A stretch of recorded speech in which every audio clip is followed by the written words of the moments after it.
this lesson, we're going to look at finding the volume and surface area of shapes using coordinate geometry. Okay, so in this particular lesson, we're going to take a look at measurement. Now, really what we're going to do here is we're going to evaluate some of the properties of shapes that you would have done in the past, but in the past we would have given you information that we're not going to give you here. We're going to expect you to kind of figure out the information that you need based on the information we give you. Now, here are the tools that you've got. First of all, you've got the distance formula. Okay? So in 2 dimensions, you're going to be given x1, y1 and x2, y2. And so your distance formula, the distance between them is going to be the difference in the x-coordinates squared plus the difference in the y-coordinates squared, add those together, square root, which is the Pythagorean theorem. Okay? That's all it is. So you're going to use this to figure out the length of a line segment, because in the past, if I wanted you, for example, to figure out the volume of a prism, I would give you the side lengths. Now, I'm not going to give you those lengths. You still need them, but I'm not going to give them to you. What I'm going to give you are the coordinates of the points that I used to build that prism. So you're going to have to figure out the side lengths first before you can then use that to figure out the volume. Now, if this is in 3 dimensions, then the points that you're going to get here are x1, y1, z1, and then x2, y2, z2. And we just looked at this here in a previous lesson here. Your Pythagorean theorem is going to be x2 minus x1 squared plus y2 minus y1 squared plus z2 minus z1 squared. Now, another tool that we've also got here is the midpoint. Now, I'm going to assume the same 2 points up here. So when I say 2-dimensional, my midpoint here is going to be the average. So it's going to be x2 plus x1 divided by 2, y2 plus y1 divided by 2. And in 3 dimensions, the midpoint is going to be x2 plus x1 over 2, y2 plus y1 over 2, z2 plus z1 over 2. And that's the coordinates, okay, of our midpoint. And so you might need this as well. Now, to do what? Well, you might figure out volume. Volume of what? Well, let's say it's a cube. Okay? Well, if it's the volume of a cube, then we know that it's going to be the side length cubed. If it's the volume of a rectangular prism, okay, the volume is going to be length times width times height. Okay? If it's the volume, let's say, of a, what would come next here? Let's say it's a pyramid. Okay, well, the volume is going to be 1/3 the area of the base multiplied by the height. Okay, and so and the reason I do it like that here is because the shape can kind of vary a little bit. It doesn't always have to be like a rectangular pyramid or a square pyramid. Yeah, you could have like a tetrahedron, for example, which is a triangular pyramid, really. You could have a pentagonal pyramid. Okay, it's just the area of the base multiplied by the height divided by 3. So I'll just identify here that beta here is going to be the area of the base. Now, for the most part, for most of what we're going to do, that's going to be 1/3 length times width times height, quite honestly. If it's the volume, for example, of let's say it's a cone, okay, that is also going to be 1/3 the area of the base times the height. But that will be 1/3 pi r squared times the height, because the volume of a cylinder is going to be pi r squared times height. Okay? It could be the volume, for example, whoops, shoot, that's not what I meant to say. Here, I'll just do it like this. It could be the volume of a sphere. And remember, the volume of the sphere is going to be 4/3 pi r cubed. Now, other than that, other things that we might ask you here are going to be surface area. And if I ask you for the surface area, what you've got to do is sum the areas of the sides. Now, or of the faces, I should say. Now, unfortunately, in some cases there are nice shortcuts you can take. In other cases, there aren't, and you basically just got to do it for every single one. Surface area tends to be a little bit more difficult than volume because it usually requires a fair bit more work. Anyway, so here are the tools that we're going to use to get us to the point where we can plug in the values into these formulas so that we can figure out or measure, okay, the volumes of these three-dimensional shapes or the surface area of these three-dimensional shapes. And usually the individual steps here are easier, but there's just a lot more of them to figure out the area. Whereas the volume is a fairly simple calculation, but the idea is a little bit more complicated. Anyway, let's take a look at an example here.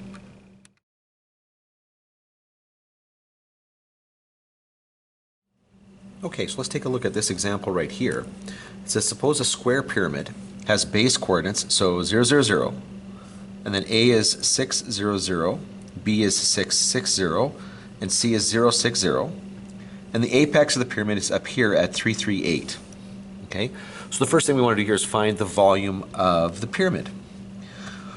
Okay, well, the volume of the pyramid, we'll start up here. Actually, I'm going to do this on a kind of a sticky here, because I'm probably going to end up having to do a lot of work here. So we know that the volume is going to be 1/3 the area of the base times the height. Okay, so first of all, what we want to do here is, well, we're told that the area that we're told that the base here is a square. It says it right in the question there. So what we got to do first of all is to figure out the side length of one of those. So let's figure out the length along, let's say AB. Because we know that AB should be the same as all the way around here. So now that's going to be, and I know that you could probably jump on this right away and work that through. So look, I'm not surprised by that, but I'm kind of obliged to go through and do it this way. So I know that this is going to be XB minus XA, so 6 minus 6 squared, plus YB minus YA, so it's going to be 6 minus 0 squared, plus then it's going to be ZB minus ZA, so 0 minus 0 squared. That's going to be 0, that's going to be 0. This is going to end up being 36. And then the square root of 36 is going to be 6. So the area of the base here was going to be 6 times 6, or 36 units squared, whatever the units happen to be. So that's the area of the base. Now what we want to do is we want to figure out what the height of the pyramid is. Okay? Now, it doesn't really matter kind of where that apex there is located, as long as I know that it's 8 units up from the center here. Now, however, I might just take a moment here and figure out if this is directly above the center here. Now, the reason I might want to do that is because that's going to help me later on when I find the surface area, because that's going to be the second thing I'm going to find here. So what I'm going to do right now is I'm going to find the midpoint of AB, or sorry, not AB, AC. AC, the midpoint of AC. So that's going to be, I'm going to add their x coordinates, divide by 2. I'm going to add their y coordinates, divide by 2. I'm going to add their z coordinates, divide by 2. And that's going to get me 3, 3, 0. So that's this point right here, along this diagonal right here. That's this point right here in the center, and it is right below that vertex here, because it's 3, 3, and then the distance up here, the z coordinate, is going to be the height. Now, I know this is a square, so I know that the midpoint along this diagonal is also going to be that same point here. So that's good. So I know that D is directly above the center here. So that allows me, if I wanted to, let's call this point E. Okay, I know that the distance from D to E is going to be the square root. If I take their x coordinates, it's going to be 3 minus 3 squared plus the y difference of the y coordinates, 3 minus 3 squared, and then the difference of the z coordinates will be 8 minus 0 squared. So that'll go to 0, that'll go to 0. 8 minus 0 squared is, 8 minus 0 is 8, squared is 64, square root is 8. So there's the two pieces that I needed. Okay, so now for me to get the volume, volume is going to be 1/3 the area of the base, which I know is now 36, multiplied by 8. Okay, well 1/3 of 36 is going to be 12, multiplied by 8 is going to be 96 units cubed. Okay, and that's the volume. Okay, but that's the volume. That's the volume. The next thing that I wanted to find here was my surface area. Surface area is a little different. Now, I have just figured out, okay, sorry, I should say it like this probably. The surface area is going to be the sum of the areas of the triangles around plus the area of the base here. So I've got 4 triangles, okay? So I've got 4 area of the triangles here, and they're all going to be the same, by the way. We've already established that D was directly above the center here, and these are all bases, the bases of each of these triangles around there are sides of a square, so they're all going to be the same. So the surface area is going to be 4 times the area of the triangles plus the area of that base. I already know that that base is 36. Okay, so we're already aware that that's going to be 36 units squared. I needed that to figure out the volume. So now what I want to do here is I want to figure out the area of each triangle, and that's going to involve me finding, remember the area of a triangle here is going to be 1/2 base times height. Well, the length of the base there, right here, we figured out in a previous question, and in fact, we already know that that's going to be 6. Now what I got to do though is I got to get my height. Now to figure out the height, that's going to be from that apex there, right straight down to the midpoint, okay, to the midpoint of that line segment. So the first thing we got to do here is we got to figure out what that midpoint is of AB. So the midpoint of AB, whoops, wow. Okay, I'm going to just put that aside here, the midpoint. Okay, I want the midpoint, so M for midpoint of AB. So that is going to be 6 plus 6 over 2. What do we got here? 0 plus 6 over 2, and then 0 plus 0 over 2. Whoops. And so that's going to be 6 plus 6 is 12, over 2 is going to be 6. 0 plus 6 is 6 divided by 2 is 3, and 0 plus 0 is going to be 0, over 2 is 0. So there's my midpoint. That's this point right here. I don't know, let's call it F. Okay? Now what I need is the distance from F to D. So the distance along DF here is going to be, so let's go x coordinate minus x coordinate squared plus y coordinate minus y coordinate. Well, that's nice. Those are both through. Oops, sorry. I should not put a comma there. It should be a subtraction here. It's going to look a little weird when I do this, but anyway. So 3 minus 3 squared. And then the difference in the z coordinates here. So it's going to be plus 0 minus 8 squared. Okay. So 6 minus 3 is going to be 3, squared is 9, 3 minus 3 is 0, squared is going to be 0, 0 minus 8 is negative 8, squared is going to be 64. Okay, well 9 plus 64 is going to be 73. I believe we are done at that.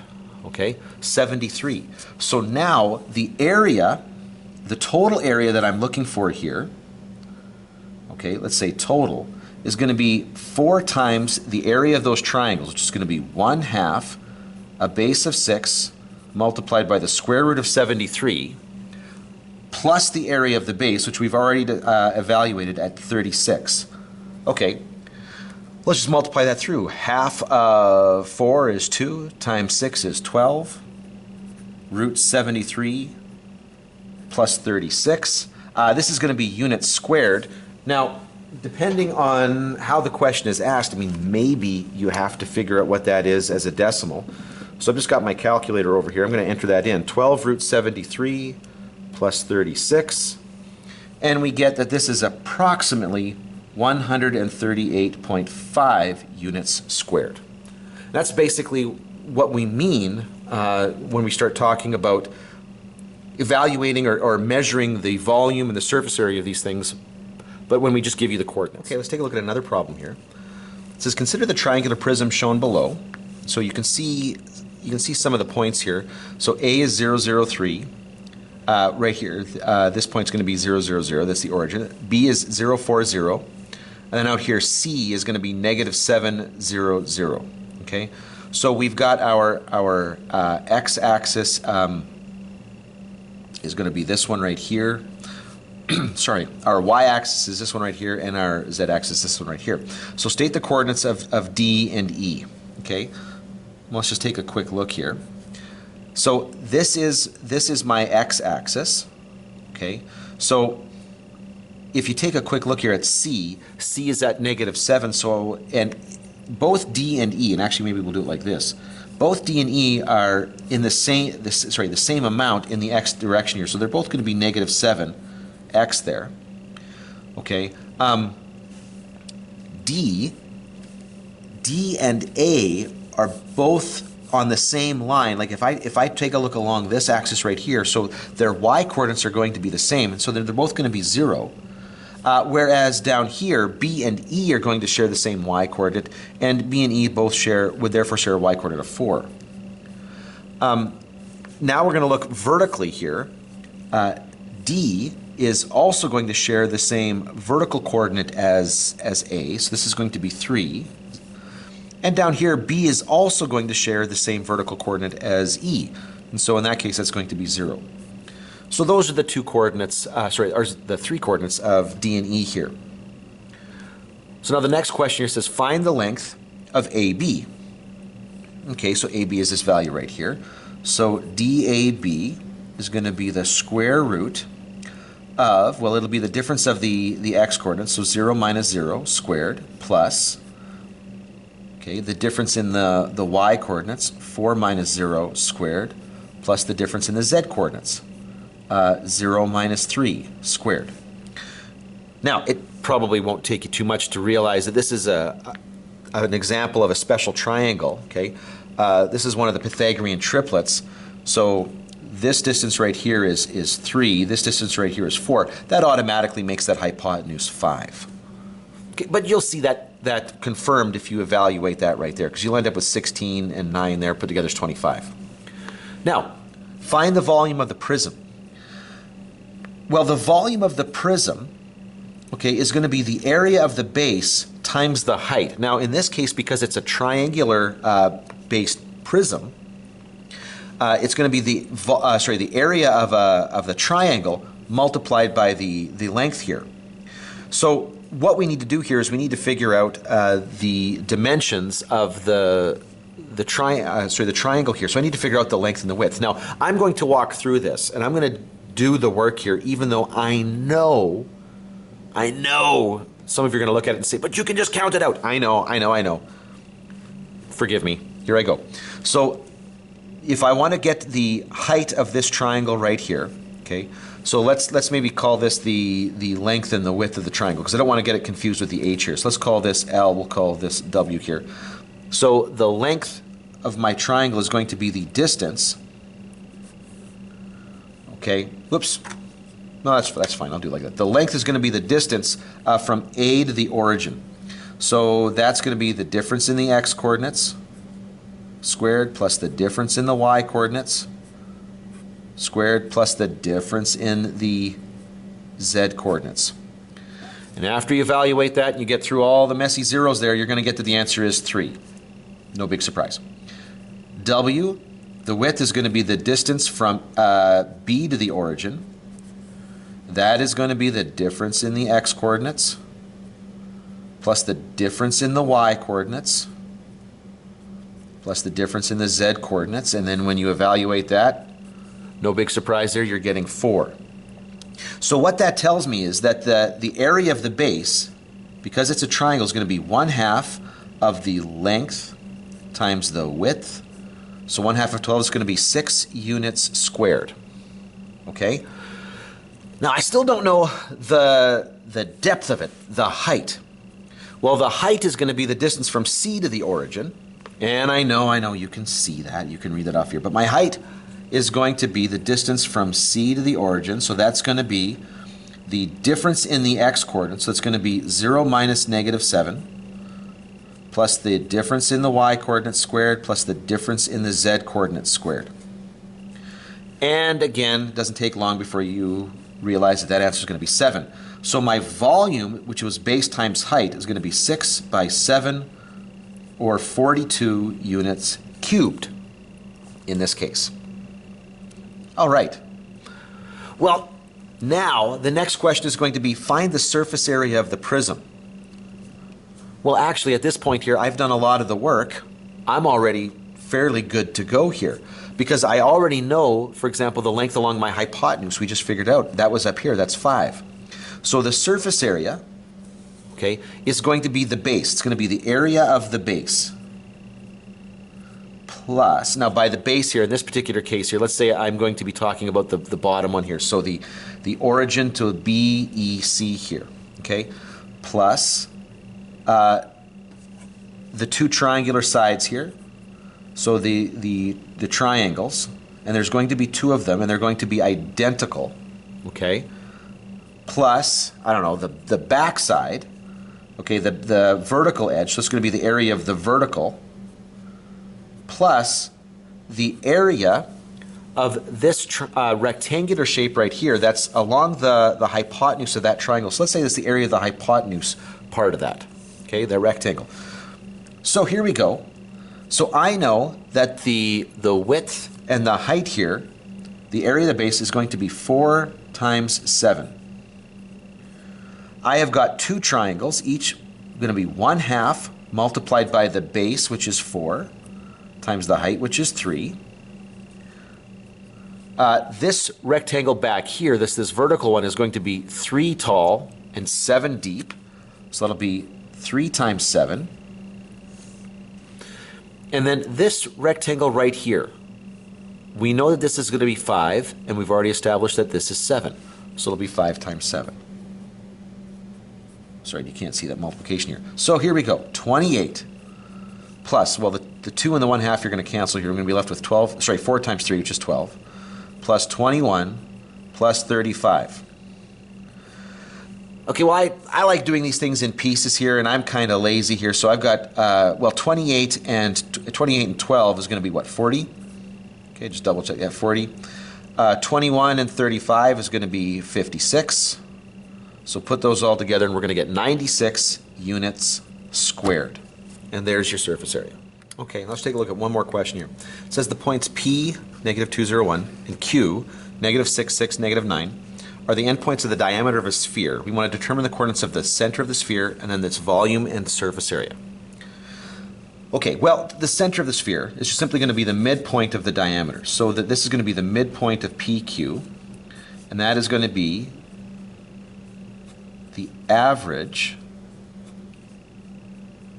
okay, of the coordinates, right? So this is going to be -2 plus -6 is -8 divided by 2 is -4. 0 plus 6 will be 6 divided by 2 will be 3. 1 plus -9 is going to be -8 divided by 2 is -4. Now, to figure out the volume and the surface area, what I need is the radius. Now, there's a couple ways you could do this. We could evaluate the length of the diameter, divide by 2. That would totally work. Or we could simply find the distance from the center to one of those 2 endpoints. And let's just do that right now. And let's just take the center here and P. So the distance here, and we'll call this the radius now. This is going to be the difference in the two x coordinates. So it'll be -4 minus -2 squared plus 3 minus 0 squared plus -4 minus 1 squared. And so let's put that all together here. So -4 minus -2 is going to be -2. Squared will be 4. This will end up being 3 squared, so 9. And then -4 minus 1 squared is going to be -5 squared, so 25. So what do we got here? This is going to end up being the square root of, well, 4 and 9 is 13, and 25 is going to be 38. So the radius here is going to be the square root of 38. Now, from there, the rest of this is pretty straightforward. The volume will be 4/3 pi, and this is going to be the radius, root 38 cubed. Okay? Now, root 38, I don't believe 38 is going to simplify down nicely, so we're just going to leave it like that. So 4 divided by 3 times pi times the square root of 38 cubed. Okay? And I'm getting that this is approximately equal to 981.2 units cubed. The surface area is going to be 4 pi r squared. Okay. Well, the nice thing is about that is the square and the square root are going to cancel. So really, this is just 4 times pi multiplied by multiplied by 38. Okay. And in this case, we're going to get approximately 477.5 units squared. And there we go. That should give you a pretty good idea of the sort of things that we're expecting you to do with these problems.